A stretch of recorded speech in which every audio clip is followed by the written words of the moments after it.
Psychology class 12 chapter number 7 social influence and group processes. तो basically chapter में हमने पढ़ना है कि सोशल इन्फ्लुएंस क्या होती है, सोसाइटी हमें इन्फ्लुएंस किस किस तरीके से कर सकती है और ग्रुप का मतलब क्या होता है, एक ग्रुप हम किसे कहते हैं, ग्रुप के अंदर क्या क्या प्रोसेसेस होती हैं, ये सब चीज़ें हमने इस चैप्टर में पढ़नी है डिटेल में। तो सबसे पहला हमारा टॉपिक है कलेक्शन ऑफ पीपल। तो ग्रुप ही सिर्फ नहीं होता है कलेक्शन ऑफ पीपल, और भी कई अलग अलग तरीके के टाइप्स होते हैं कलेक्शन ऑफ पीपल में। सबसे पहला टॉपिक है ग्रुप। ग्रुप का मतलब क्या होता है? तो ग्रुप में वही दो और दो से ज़्यादा लोग होते हैं, इंटरडिपेंडेंसी होती है, कॉमन गोल्स होते हैं, जो भी अंदर के लोग हैं उनके बिलोंगिंगनेस की फीलिंग होती है आपस में सब में एक दूसरे के लिए। लीडर इज़ रिस्पॉन्सिबल, ये एक चीज़ याद रखने वाली है कि ग्रुप में कोई एक पर्टिकुलर लीडर होता है, तो वो रिस्पॉन्सिबल होता है किसी भी तरीके के एक्ट के, कि कोई चीज़ सक्सेसफुल हुई है या कोई नहीं हुई तो वो सिर्फ लीडर रिस्पॉन्सिबल होगा। इंट्रैक्शन एक बहुत ज़रूरी टर्म है ग्रुप के अंदर। इंट्रैक्शन यानी कि लोगों का आपस में मिलना, एक इंटरेक्ट होना, कन्वर्जेशन होना।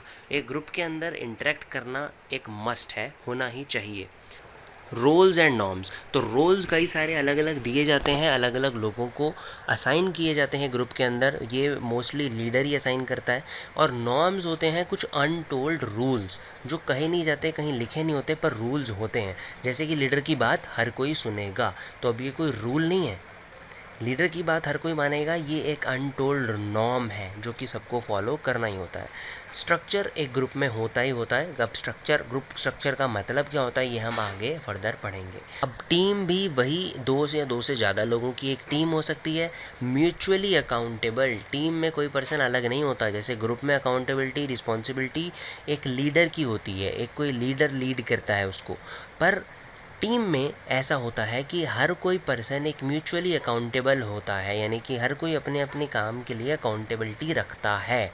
इसमें भी हो सकता है कोई एक लीडर हो, टीम में भी कोई ना कोई लीडर हो सकता है, पर तब भी हर कोई पर्सन अपने स्पेसिफिक वर्क के लिए खुद भी अकाउंटेबल होता है।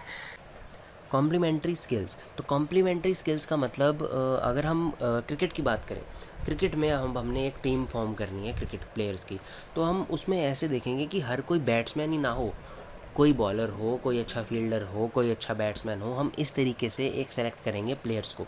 हम कॉम्प्लीमेंट्री स्किल्स देखेंगे कि ये दोनों स्किल्स आपस में कॉम्प्लीमेंट कर रही हैं या नहीं कर रही, साथ में चल रही है नहीं चल रही। अगर हम सारे ही बैट्समैन भर लेंगे तो भी हमारी टीम अच्छी नहीं बनेगी, तो इसलिए कॉम्प्लीमेंट्री स्किल्स होती हैं टीम के अंदर ज़रूरी। टीम स्पिरिट एक होती है टीम के अंदर, कुछ अच्छा करने की एक स्पिरिट और साथ में मिलके करने की स्पिरिट, इसको बोलते जाता है team spirit. Positive synergy, positive synergy का मतलब होता है हर कोई एक दूसरे को सपोर्ट करता है और एक एम को अचीव करने के लिए वर्क करते हैं साथ, मतलब कि एक कॉमन मोटिव पर सब लोग मिल के बिल्कुल इफ़ेक्टिव वे में काम करते हैं, उसे बोलते हैं पॉजिटिव सिनर्जी एक रखना, कि हम पार्ट्स में डिवाइड होकर भी एक टीम है और अपना अपना काम सब इफ़ेक्टिव तरीके से कर रहे हैं। ये एक पॉजिटिव सिनर्जी, ये एक फीलिंग सबके अंदर होती है एक टीम के अंदर। उसके बाद आता है क्राउड। तो अब क्राउड में ये सब चीज़ें नहीं होती, जैसे ये अकाउंटेबिलिटी और जो सब एक लीडर को रिस्पॉन्सिबल वगैरह स्ट्रक्चर जो एक ग्रुप में होता है पर्टिकुलर, वो सब चीज़ें क्राउड में नहीं होती हैं। क्राउड अनस्ट्रक्चर्ड होता है, इर्रेशनल होता है, कोई उसका मोटिव नहीं होता और बाय चांस बन जाता है। जैसे अगर रोड पर आप कहीं चल रहे हैं, कहीं पर किसी का छोटा मोटा कोई एक्सीडेंट हुआ, वहाँ पर लोग इकट्ठे हो गए उसको देखने के लिए, या कुछ भी हो गया और कहीं पर भी कोई लोग आपस में कुछ खड़े हैं, हर कोई पर्सन अपना अलग अलग काम कर रहा है, तब भी वो उसे क्राउड हम कहेंगे। वो भी एक ग्रुप ऑफ पीपल है, वो भी एक कलेक्शन ऑफ पीपल है, पर ना वो ग्रुप है ना वो टीम है, वो एक क्राउड है। उसका कोई रैशनल कोई मोटिव नहीं है, वो अनस्ट्रक्चर्ड है और वो बाय चांस फॉर्म हुआ है। अब उसके बाद ऑडियंस, तो ऑडियंस एक पैसिव तरीके के कुछ लोग होते हैं, जो मतलब कि कुछ एक्टिवली कुछ कर नहीं रहे होते, सिर्फ बैठ के देख रहे होते हैं, उन्हें बोलते हैं ऑडियंस। स्पेशल एक पर्पस से वो कलेक्ट हुई होती हैं वहाँ पर ऑडियंस के अंदर के लोग। जैसे कि सिनेमा हॉल में हम बैठे हैं सारे जने अगर एक सिनेमा हॉल में, तो यानी कि हम वहाँ बैठकर एक मूवी देख रहे हैं, हमारा कोई ना कोई स्पेशल पर्पस है उसके पीछे। तो ऑडियंस में एक पैसिव होती हैं लोग और इसके अंदर एक स्पेशल पर्पस होता है। अब मान लो ऑडियंस को मूवी वर्थ इट नहीं लगी और मूवी की टिकट तो बिल्कुल कुछ हज़ारों में थी और मूवी इतनी ज़्यादा बेकार थी कि जानबूझ के ऐसा हुआ या फिर थिएटर वालों की गलती की वजह से कुछ ऐसा हो गया कि मूवी बीच में रुक गई। अब वो पैसे वापस देने के लिए मना कर दिया उन्होंने। अब वो पैसिव से इम्पल्सिव हो जाएंगे, यानी कि कुछ करने लग जाएंगे। होमोजिनिटी ऑफ थॉट हो जाएगी, सबके मन के अंदर एक ही तरीके का थॉट आएगा। होमोजीनियस मतलब कि एक तरीके का, सेम। तो एक सेम थॉट सबके अंदर आएगा कि भाई मुझे अपने पैसे वापस चाहिए, ऐसे कैसे कर सकता है। एक्शन इन कॉमन डायरेक्शन, सब लोग उसके ऑनर के पास जाएंगे कि मेरे को मेरे पैसे चाहिए, एक कॉमन डायरेक्शन में होगा। डेफिनेट सेंस ऑफ पर्पस, सबके पास एक डेफिनेट सेंस ऑफ पर्पस होगा कि हाँ मेरे को सिर्फ अपने पैसे चाहिए, मेरे पैसे यहाँ पर वेस्ट हुए हैं। तो जब ये होता है उसे बोलते हैं मॉब। तो ऑडियंस मॉब में भी कन्वर्ट हो सकती है। ये था ये पूरा टॉपिक, कलेक्शन ऑफ पीपल। इसके अंदर हमने पढ़ा ग्रुप, टीम, क्राउड और ऑडियंस से आगे चल के मॉब भी बन जाती है। अब हम कोई भी ग्रुप ज्वाइन करते ही क्यों हैं? Different groups satisfy different needs, that why people join groups. तो हमारी कुछ स्पेसिफिक नीड्स होती हैं, इसलिए हम ग्रुप को ज्वाइन करते हैं। There can be competing demands and expectations. Reasons for joining groups are, एक तो हमें वो देता है स्टेटस एक हमें फॉर्म में होता है। जैसे कि अगर आपने देखा होगा आपके दोस्तों में भी या कहीं अलग अलग तरीक़ों पे कोई भी आपके जो आपके ग्रुप्स हैं उनमें, कि एक कोई ग्रुप किसी को आप अपने माइंड में एक अच्छे स्टेटस पे देखते हो, किसी को आप बुरे स्टेटस में देखते हो कि ये लोग तो ऐसे ही हैं और ये लोग हाँ अच्छे हैं, मेरे को इनके साथ रहना ज़्यादा अच्छा लगता है, एक अच्छा स्टेटस बनेगा मेरा अगर मैं इनके साथ पिक्स डालूंगा तो ये तो बहुत बड़े लोग हैं। किसी स्टार के साथ आप क्यों अपने पिक्स वगैरह डालते हो अगर आप खिंचवाओ तो? वो इसीलिए क्योंकि आपको एक सेंस ऑफ स्टेटस वहाँ पर अच्छा मिलता है, मेरा भी अच्छा स्टेटस बनेगा। सिक्योरिटी एक होती है, सोशल सिक्योरिटी बहुत बड़ी नीड है हमारी, जो हमें ग्रुप में रहने से मिलती है। हमारी खुद की सेल्फ एस्टीम बढ़ती है ग्रुप में रहने से। Satisfaction of one's psychological and social needs, हमारी सोशल नीड्स बहुत सारी होती हैं कि मेरे को कोई समझे, मैं किसी से बात कर सकूं, कोई ऐसे लोग हों मेरे पास। गोल अचीवमेंट में भी ये लोग हमारी हेल्प करते हैं और प्रोवाइड नॉलेज एंड इन्फॉर्मेशन। ये आजकल हो सकता है कि कम लोगों के ग्रुप में हो, पर ये भी एक रीज़न है लोगों के ग्रुप ज्वाइन करने का। हमें नॉलेज मिलती है और इन्फॉर्मेशन बहुत मिलती है, क्योंकि इतने अलग अलग तरीके के लोग हैं और वो अपनी अपनी नॉलेज हमसे शेयर करेंगे सब आपस में। तो ये कुछ फैक्टर्स हैं जिनकी वजह से हम एक ग्रुप को ज्वाइन करते हैं। उसके बाद बेसिक ऑफ ग्रुप फॉर्मेशन, कुछ बेसिक्स कि ग्रुप फॉर्म होता कैसे है। There should be some form of interaction and contact between people. It is facilitated by following conditions. Proximity होनी चाहिए, यानी कि फिजिकल क्लोजनेस, मतलब लोगों का आपस में मिलना, इंटरेक्शन, जो कि ग्रुप में हमने सबसे पहले भी पढ़ा था, इंटरेक्शन एक मस्ट है मैंने कहा था। सिमिलैरिटी, ऑफ कोर्स कुछ ना कुछ सिमिलैरिटी तो होनी चाहिए, कंसिस्टेंसी होनी चाहिए, वैलिडेट करना चाहिए एक दूसरे के थॉट्स को। थॉट्स की बात हो रही है यहाँ पर, थॉट्स की कंसिस्टेंसी और थॉट्स को वैलिडेट करना कि हाँ हमारे थॉट्स भी कुछ सेम हैं और हम उसमें कंसिस्टेंसी है कि सेम डायरेक्शन में जा रहे हैं। कॉमन गोल्स और मोटिव होने चाहिए। तो ये कुछ बेसिक्स हैं कि कम से कम ये चीज़ें तो होनी चाहिए ग्रुप को फॉर्म करने में। उसके बाद stages of group formation. Stages of group formation यानी कि ग्रुप हमारा फॉर्म कैसे होता है। कुछ स्टेप्स दिए थे हमें टकमैन ने कि कैसे ग्रुप फॉर्म होता है, तो वो अब हम आगे पढ़ेंगे। सबसे पहला स्टेप इन्होंने दिया फॉर्मिंग मतलब कि एक ग्रुप को अब हमने फॉर्म करना है। सबसे पहला स्टेप है फॉर्मिंग। इसमें बहुत ज़्यादा एक्साइटमेंट होती है और एप्रीहेंशन होती है। एप्रीहेंशन मतलब कि एक डर सा, कुछ नर्वसनेस टाइप की कुछ फीलिंग। एक्साइटमेंट ऑफ कोर्स हमें होती है कि हाँ कोई नया ग्रुप हम फॉर्म कर रहे हैं, बना रहे हैं। स्टॉर्मिंग के अंदर सबसे ज़्यादा कन्फ्लिक्ट होते हैं और डेवलपमेंट ऑफ हायरार्की होती है। अब क्योंकि डेवलपमेंट ऑफ हायरार्की होती है इसीलिए यहाँ पर होते हैं कन्फ्लिक्ट्स। डेवलपमेंट ऑफ हायरार्की मतलब कि एक कोई हमने ग्रुप बनाना है किसी स्पेसिफिक टास्क के लिए कि हाँ हमने ये टास्क करना है। जैसे स्कूल में कई बार हमें देते थे कि पीपीटी बनानी है, तो मेन उसमें से काम करने वाले 2 ही लोग होते थे और टोटल ग्रुप में 5 लोग हैं। तो अब एक हायरार्की बनती है कि भाई किसके पास कंप्यूटर है, कौन पीपीटी बनाएगा।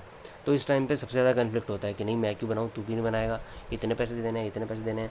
तो ये इस वजह से होती है, यहाँ पर कन्फ्लिक्ट्स होते हैं और क्योंकि हायरार्की डेवलप होती है। ये होता है स्ट्रॉमिंग।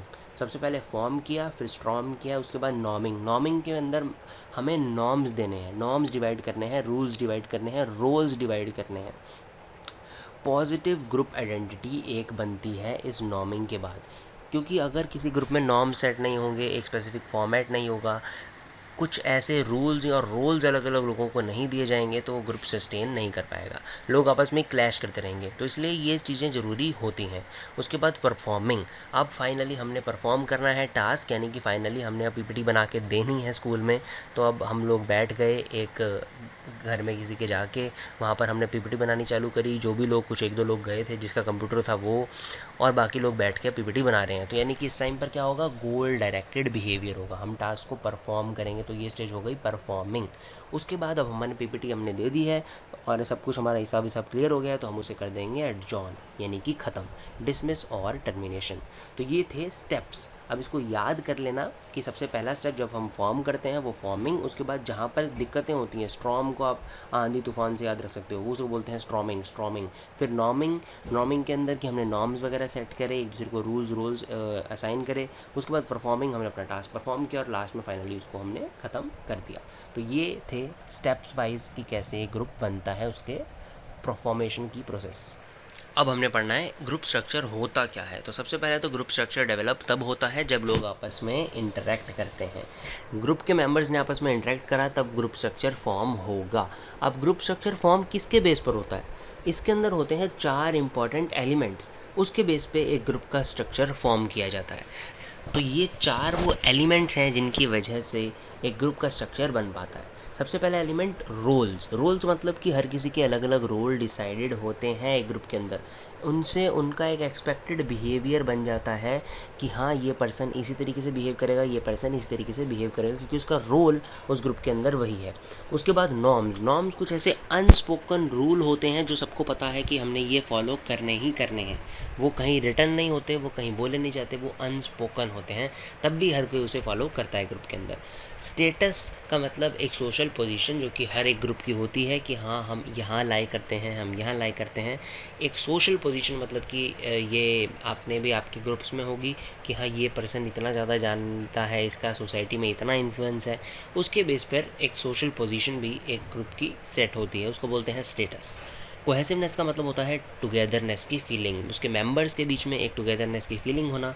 ये एक पॉजिटिव चीज़ है, पर ये नेगेटिव तब बन जाती है जब ये हो जाती है काफ़ी ज़्यादा एक्सट्रीम में। अब हमें पता है कोई भी चीज़ ज़्यादा एक्सट्रीम में हो तो वो गलत हो ही जाती है, इसलिए एक्सट्रीम कोहेसिवनेस बन जाती है ग्रुप थिंक का मतलब होता है desire to achieve one agreement over rational procedure, यानी कि कोई भी एक डिज़ायर सबका हो जाता है। जैसे कि अब ये मोस्टली होता है गलत ही, कि कुछ गलत किसी ने करना है, हमने कोई स्कूल में बच्चों ने आपस में जितने भी हैं सबने मिलके सोच लिया कि हम अपने प्रिंसिपल के अगेंस्ट जाएंगे। तो अब ये चीज़ गलत है, पर इसको सपोर्ट करने वाले बहुत ज़्यादा लोग हो गए और उनके अंदर कोहेसिवनेस बहुत ज़्यादा एक्सट्रीम में है, तो इसे बोलते हैं ग्रुप थिंक की फीलिंग आना। इसको इसलिए थोड़ा सा नेगेटिव भी माना गया है। अब उसके बाद ग्रुप को करा है हमने 2 पार्ट्स में डिवाइड। तो बेसिकली कई बेसिस पे इसको डिवाइड करा गया है। सबसे पहले तो प्राइमरी और सेकेंडरी के बेसिस पे।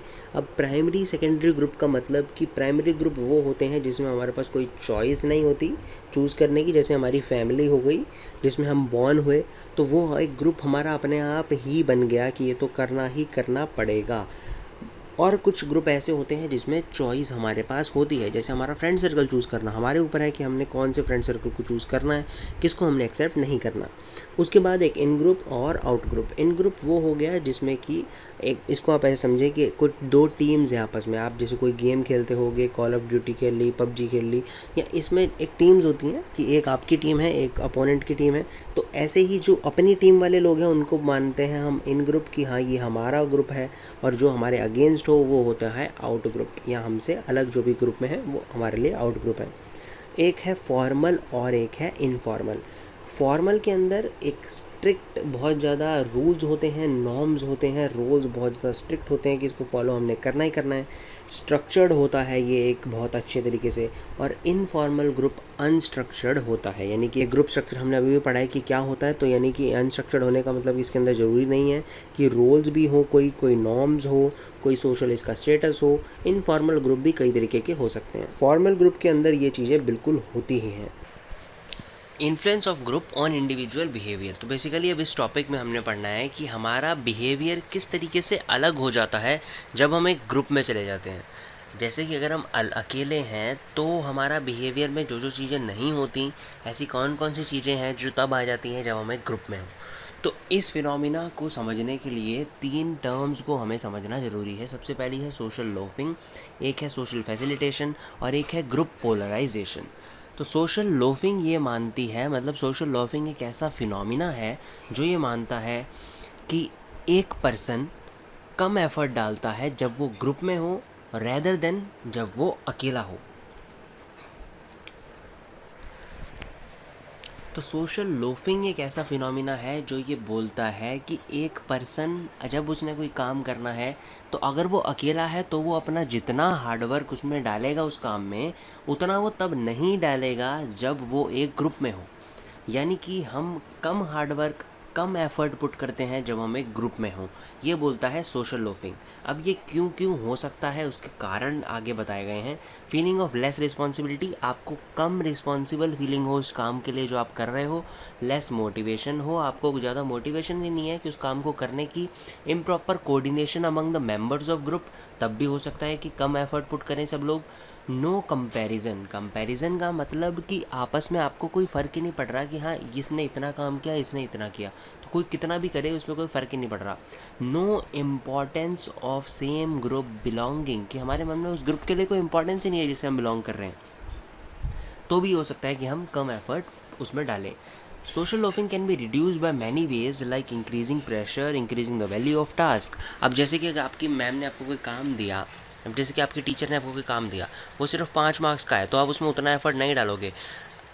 हालांकि अगर वही सेम प्रोजेक्ट आपको बोल दिया जाए कि 20 मार्क्स लगेंगे इसके, तो हो सकता है उसमें ज़्यादा एफर्ट डालो।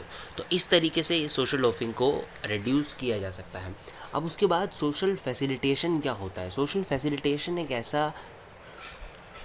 फैसिलिटेशन एक ऐसा फिनोमिना है जो मानता है कि लोगों की प्रेजेंस में हमारा बिहेवियर बल्कि एनहेंस हो जाता है। हमारा कोई भी काम जो भी हम कर रहे हैं अकेले, वो उससे ज़्यादा अच्छे से हम कर पाएंगे जब आसपास हमारे ज़्यादा लोग होंगे। ये मानता है सोशल फैसिलिटेशन। एक होता है ग्रुप पोलराइजेशन। ग्रुप पोलराइजेशन का मतलब कि एक कोई भी एक्सट्रीम डिसीजन अगर हमने लेना हो, तो जब हम अकेले हैं तब चांसेस कम है वो डिसीजन लेने के, और जब हम अपने किसी ग्रुप के साथ हैं तब चांसेस बहुत ज़्यादा हैं कि हम कोई एक्सट्रीम डिसीजन ले लें। जैसे कि अगर अभी मेरे माइंड में आए कि रात को 12-1 बजे मैं अचानक से अकेला निकल जाऊं अपनी कार लेके, तो ये ज़्यादा पॉसिबल नहीं है। पर अगर यही चीज़ मेरे और 2-3 दोस्तों के साथ मिलके मैं सोचूं, उस टाइम पर हो सकता है मैं इस चीज़ को एग्री कर जाऊं और ये मैं डिसीज़न ले लूं। और एक्सट्रीम डिसीजंस हम ज़्यादा चांसेस हैं कि तब लें जब हम एक ग्रुप के अंदर हों। ये मानता है ग्रुप पोलराइजेशन। अब इसी टॉपिक को आगे कंटिन्यू करते हुए कि जब ज़्यादा लोग हों तो उसका हमारे ग्रुप पे क्या क्या असर पड़ता है, इसे समझने के लिए 3 टर्म्स हैं यहाँ पर: कन्फर्मिटी, कंप्लायंस और ओबेडियंस। तो सबसे पहला है कन्फर्मिटी। तो कन्फर्मिटी का मतलब क्या हुआ कि जैसे आपकी क्लास में कोई आपकी टीचर ने एक क्वेश्चन पुट किया, अब क्लास के अंदर 10-12 लोगों ने अपना हाथ खड़ा कर दिया और 3-4 बच्चों ने उसका आंसर दे दिया, आपको उसका आंसर नहीं पता। तब भी जो बाकियों ने आंसर दिया, अगर मैडम ने आपसे पूछ लिया तो बहुत ज़्यादा चांस है कि आप वही आंसर दो, क्योंकि आपको असली आंसर नहीं पता। जो बाकियों ने बोला आप भी उसी को रिपीट करोगे। इसका मतलब आपने कन्फर्म कर दिया कि हाँ इतने लोग जो बोल रहे हैं वो सच कह रहे हैं। ये होता है कन्फर्मिटी, कि अगर कोई चीज़ आपको नहीं पता बिल्कुल श्योरली, तो जो बाकी का क्राउड कह रहा होगा आप उसी के साथ चलना पसंद करते हैं, उसी को आगे फॉलो करते हैं और वही आपका भी आंसर बन जाएगा। यानी कि बाकी जो लोगों ने बोला उसको आपने कन्फर्म कर दिया। ये होता है कन्फर्मिटी में। अब इसके लिए कुछ एक्सपेरिमेंट्स आपकी बुक में दिए गए हैं, आप अगर इसको डिटेल में समझना चाहते हैं तो आप ये एक्सपेरिमेंट्स पढ़ सकते हैं। There are some lessons we can learn from these experiment, that is conformity is determined by some factors। अब ये जो एक्सपेरिमेंट थे इनके अंदर जो जो भी चीज़ें उन्होंने बताई, उनसे हमें ये पता चलता है कि कन्फर्मिटी भी डिपेंड करती है कुछ फैक्टर्स पे। तो वो फैक्टर्स हैं, सबसे पहला तो साइज़ ऑफ ग्रुप, कितना बड़ा ग्रुप है उस पर भी डिपेंड करता है। अगर सिर्फ 2 लोग हैं तो चांसेस बहुत कम है कि आपका आंसर अलग हो जाए उनसे। पर अगर बहुत सारे लोग, अगर 15-20 लोगों ने एक ही आंसर दे दिया और आपको एग्जैक्टली नहीं पता, तो बहुत ज़्यादा चांस है कि आप उसके साथ जाना पसंद करो। साइज़ ऑफ मिनॉरिटी भी इसमें मैटर करती है कि कितने ऐसे लोग हैं जो अलग आंसर दे रहे हैं, उस पर भी काफ़ी हद तक डिपेंड करता है कि आप क्या दो। जैसे कि अगर ऐसा है कि 15 लोगों ने एक आंसर दिया और बाकी सिर्फ 2 लोगों ने एक आंसर दिया, तो अब ज़्यादा चांस है कि 15 लोगों की तरफ जाना पसंद करो रैदर देन 2 लोगों की तरफ। अब अगर यही 2 लोगों की वैल्यू बढ़ के हो जाए 10 लोग और उधर हो जाए 15 लोग, तो आपका आंसर अब वेरी कर सकता है। अब हो सकता है आप उसको कंफर्म ना करो जो ज़्यादा लोग बोल रहे हैं। नेचर ऑफ टास्क पे ऑफकोर्स ये डिपेंड करता है। नेचर ऑफ टास्क पे ऑफकोर्स डिपेंड करता है कि अगर तो टास्क बहुत ज़्यादा हार्ड है आपका, कि मैडम ने पूछ लिया 2 × 2 × 7 / 4 इज इक्वल टू वट। अब आपको हो सकता है कि आप बोलो कि हैं क्या जो सब कह रहे हैं मैं तो वही बोल दूंगा। पर अगर आपकी टीचर ने पूछा 2 + 2 इज इक्वल टू, तो यहाँ पर आप बहुत ज़्यादा चांस है कि आप कन्फर्मिटी वगैरह भूलकर जो आपके माइंड में है सिर्फ आप वही आंसर दो, यानी कि 4। तो ये भी डिपेंड करता है टास्क पर कि किस तरीके का टास्क है, उस पर भी ये कन्फर्मिटी डिपेंड करती है। Public and private expression of behaviour, ये फैक्टर भी काफ़ी मायने रखता है कि आप एक्सप्रेशंस किस तरीके के हैं, आप पब्लिक में किस तरीके के एक्सप्रेशन देते हैं, किसी बिहेवियर को कितना एक्सप्रेसिव हैं आप, कितना नहीं है, इस पे भी डिपेंड करता है। और ये कहीं ना कहीं लिंक अगले पॉइंट से भी है जो है पर्सनैलिटी, कि आपकी पर्सनैलिटी कैसी है। अगर आपकी पर्सनैलिटी ही ऐसी है कि आप बाकियों से अलग जाना ही पसंद करते हैं, तो हो सकता है कि आप कंफर्म कम करो उस चीज़ को जो बाकी लोग कह रहे हैं। तो ये था कन्फर्मिटी क्या होता है और किस किस फैक्टर पर डिपेंड करता है। अब कंप्लायंस क्या होता है, तो कंप्लायंस जस्ट इतनी सी बात है कि जिस तरीके से लोग आपको चाहते हैं कि आप बिहेव करो, उसी तरीके से आप बिहेव करने लग जाओ, ये होता है compliance. Behaving in a particular way in response to a request made by someone. Request is the key term here, यानी कि किसी ने आपसे कोई रिक्वेस्ट करी और आपने उसकी रिक्वेस्ट को एक्सेप्ट कर लिया और जो उसने बोला आप उस तरीके से करने लग जाओ। इसमें ऑर्डर नहीं आएंगे। ऑर्डर मानना कॉन्सेप्ट हो गया अथॉरिटी का, कि किसी की अथॉरिटी की वजह से आप मान रहे हो। कंप्लायंस का मतलब होता है कि किसी ने आपसे रिक्वेस्ट करी है कि can you please do this, और उसके बाद आप उसको करने लग जाओ, यानी कि उसने जो आपका बिहेवियर चाहा आपने वो फुलफ़िल कर दिया। ये होता है कंप्लायंस। अब उसके बाद कुछ टेक्निक्स हैं इसके अंदर जिससे ये और अच्छे से हो सकता है। The foot in the door technique. The foot in the door का मतलब कि धीरे धीरे धीरे धीरे आगे बढ़ना। अब इसका एग्जांपल समझने के लिए आप ये समझ सकते हैं कि आपने अपने पेरेंट्स को मनाना है गोवा ट्रिप के लिए।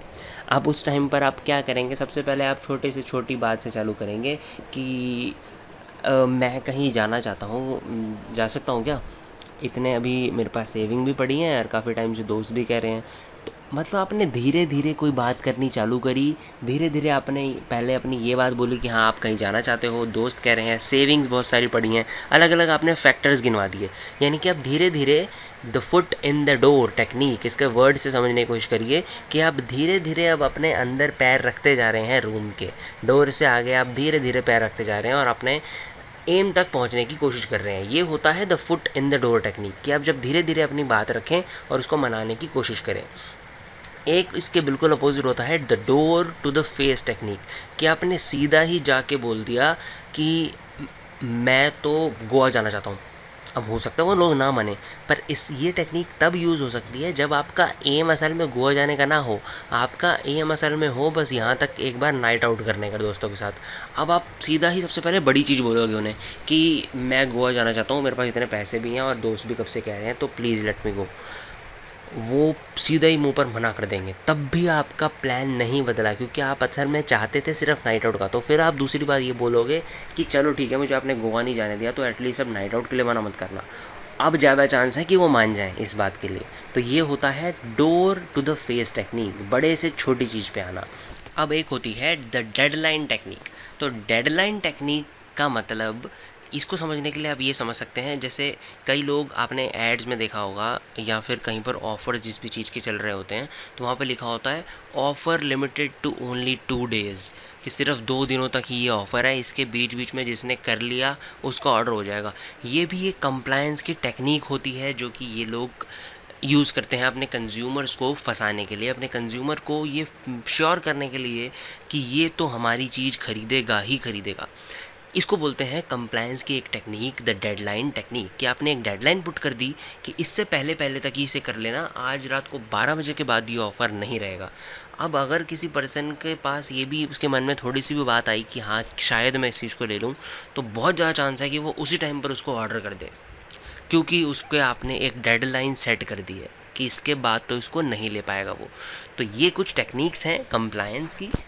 अब अगला टॉपिक है ओबीडियंस। तो ओबीडियंस की बात वहाँ पर आएगी जहाँ पर भी हम बात कर रहे हो पर्सन इन अथॉरिटी। कोई पर्सन एक अथॉरिटी में है तभी यहाँ पर ओबीडियंस की बात आएगी, वरना वो कंप्लायंस हो जाएगा। आपके किसी दोस्त ने आपसे कुछ करने के लिए कहा और आपने वो कर दिया तो वो हो गया कंप्लायंस। आपके फादर ने आपसे कुछ कहा कि ये बेटा ये करो, वो आपको करना ही करना है एक तरीके से, क्योंकि वो इनडायरेक्टली एक आपके लिए ऑर्डर ही होता है। और वो ऑर्डर क्यों होता है? क्योंकि वो पर्सन अथॉरिटी में है। Behaviour in response to a person in authority is called obedience. It is the most direct and explicit form of social influence. Most direct form होती है ये social influence की, क्योंकि जो पर्सन ने आपको बोल दिया अथॉरिटी में, किसी प्रिंसिपल ने किसी एक टीचर को कुछ करने के लिए बोला, तो ज़्यादा चांस है कि वो करे रैदर देन जॉब छोड़ना उसको पसंद हो। तो इस तरीके से मतलब कि एक पर्सन जो भी अथॉरिटी में है उसने आपको जो भी कुछ बोला आपको वो करना ही पड़ेगा, इसलिए इसको मोस्ट डायरेक्ट फॉर्म भी कहा जाता है सोशल इन्फ्लुएंस का। अब उसके बाद कैलमैन ने भी अपने 3 तरीके दिए थे ये सोशल इन्फ्लुएंस के, कि मतलब किस किस तरीके से सोसाइटी हमें इन्फ्लुएंस करती है। उसमें कंप्लायंस इसने रखा और एक रखा आइडेंटिफिकेशन एंड इंटरनलाइजेशन। अब कंप्लायंस तो आपको पता है, हमने यहाँ पर अभी अभी ये पढ़ा है। आइडेंटिफिकेशन होता है कि हम खुद को बाकियों से आइडेंटिफाई करने लग जाते हैं, जैसे कि कई सुपरस्टार्स हैं जो हमने 2 स्टेप वेरिफिकेशन में इससे पिछले चैप्टर में पढ़ा था एटीट्यूड वाले में, कि हमें सबसे पहले करवाया जाता है आइडेंटिफाई खुद से, उसके बाद वो अपना बिहेवियर चेंज कर देते हैं और हमारे अंदर भी चेंज होता है।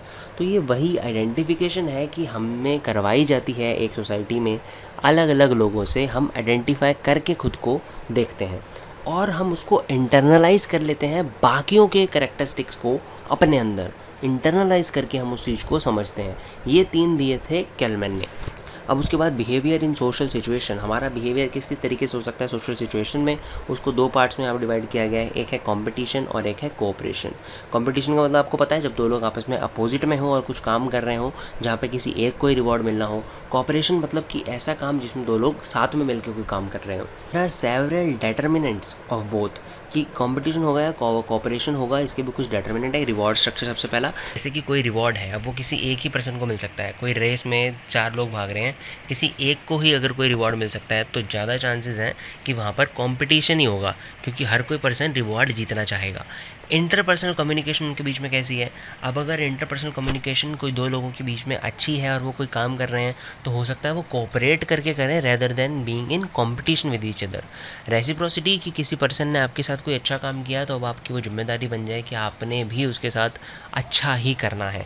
तो इसलिए यहाँ इसकी वजह से भी कई बार कोऑपरेशन हो सकता है और इसकी वजह से कंपटीशन भी हो सकता है कि लास्ट टाइम इसने मेरे से ज़्यादा ये मार्क्स लेके आया, ये मेरे से ज़्यादा इसने ऐसे किया था, इसलिए मैं भी वही करूँगा। ये होता है कंपटीशन में। सोशल आइडेंटिटी हमारी क्या होती है? It includes both personal attribute and attributes we share with others. यानी कि कई हमारे ऐसे करेक्टरिस्टिक्स होते हैं जो सिर्फ हमारे पर्सनल होते हैं, यानी कि जब हम अकेले हैं तभी वो करेक्टरिस्टिक्स सामने आते हैं। कई ऐसे होते हैं जो सिर्फ तब सामने आते हैं जब हम एक ग्रुप में हो। तो इसके अंदर दोनों ही चीज़ें इंक्लूड होती हैं, वो बनाती है हमारी social identity. When we make strong identity with our group, यानी कि जब हम अपने ग्रुप के साथ एक बहुत स्ट्रॉन्ग आइडेंटिटी बना लें कि हाँ ये मेरा ग्रुप है, तब हम उसको एक इस तरीके से कैटेगराइज कर देते हैं कि अगर ये मेरा ग्रुप है तो बाकी के जो बचे वो हमारे लिए आउट ग्रुप हो गए। इसकी वजह से एक नेगेटिव एस्पेक्ट भी हमारे सामने आता है आउट ग्रुप के लिए, और उसी वजह से इंटर ग्रुप कन्फ्लिक्ट चालू हो जाते हैं। यानी कि हमने अपने ग्रुप को तो अपना समझ लिया, पर जो बाकी के ग्रुप हैं उनको हम समझने लग जाते हैं कि वो हमारे अगेंस्ट हैं। इसी की वजह से इंटर ग्रुप कन्फ्लिक्ट चालू हो जाते हैं। अब इंटर ग्रुप कन्फ्लिक्ट क्यों होते हैं? सबसे पहला वही जो हमने अभी पढ़ा कि अगेंस्ट की फीलिंग हमारे मन में आ जाती है कि दूसरा ग्रुप हमारे अगेंस्ट है, तो दोनों ही ग्रुप आपस में एक दूसरे के ऊपर पावर एग्जर्ट करने लग जाते हैं। यानी कि इन ग्रुप और आउट ग्रुप इन ग्रुप को ओवर पावर करने की कोशिश करता रहेगा, इन ग्रुप आउट ग्रुप को ओवर पावर करने की कोशिश करता रहेगा। तो ये सीन उनके बीच में चलता रहता है। देर आर सम रीजन्स, अब किस वजह से ये होता है। सबसे पहले तो लैक ऑफ कम्युनिकेशन या फिर फॉल्टी कम्युनिकेशन, इनके बीच में कम्युनिकेशन ही बहुत कम होती है, या जब भी होती है तो गलत कम्युनिकेशन ही होती है। रिलेटिव डेप्रिवेशन, इनको अपने अंदर कुछ कमियां लगती हैं कि उस ग्रुप में तो ये है, मेरे में नहीं है, और फिर इसके बाद ये लोग एक इनसिक्योरिटी फील करने लग जाते हैं आपस में कि उसके पास ये सब है, मेरे पास नहीं है। इस वजह से भी कन्फ्लिक्ट बढ़ जाता है। वन पार्टीज़ बिलीव, कि एक पार्टी का बिलीफ क्या है, अगर ये पार्टी ही सोचती है, यानी कि इन ग्रुप के अंदर जो मतलब सारे लोग हैं वो सोचते हैं कि आउट ग्रुप है ही ऐसा, तो भी ये हो सकता है कि उनके बीच में कन्फ्लिक्ट बढ़ जाए। मैल्वेलेंट इंटेंट का मतलब होता है कि एक हार्म करने का इंटेंट आपके अंदर हो, कि दूसरे को आपने हार्म ही करना है, ये इच्छा अगर किसी भी एक ग्रुप में हो तो ऑफकोर्स कन्फ्लिक्ट बढ़ेगा। अब अगर किसी को ये इच्छा लगी कि दूसरे ग्रुप की इच्छा है, तो ऑफकोर्स हम भी उसका रिवेंज लेंगे, फिर उस रिवेंज के चक्कर में भी कन्फ्लिक्ट और बढ़ जाता है। फिर बायस्ड हमारी परसेप्शन हो जाती है एक दूसरे के लिए, और एक कंपटीशन की फीलिंग तो स्टार्टिंग से ही रहती है कि मैंने इससे अच्छा करना है। फिर इसी तरीके से हम परसीव करने लग जाते हैं कि दोनों ग्रुप अनइक्वल हैं, कोई इक्वालिटी हमारे बीच में नहीं है।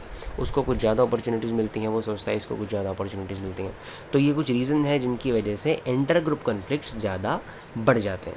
अब उसके बाद गार्डनर मर्फी ने एक बुक लिखी थी जिसका नाम था in the minds of man. He said that explanation of conflicts can be at structural level, group level and individual level. एक तो वो स्ट्रक्चरल लेवल पे हो सकती है, ग्रुप लेवल पे हो सकती है, और इंडिविजुअल्स लेवल पे भी हो सकती है, उनके बीच में मतलब कन्फ्लिक्ट्स की एक्सप्लेनेशन।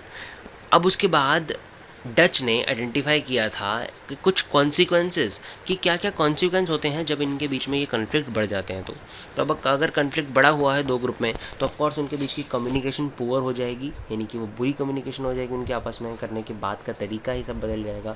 मैग्नीफाई करने लगेंगे वो एक दूसरे के डिफरेंसेस को, कि इसमें ये है, इसमें ये नहीं है, ज़्यादा बढ़ा चढ़ा के देखने लगेंगे।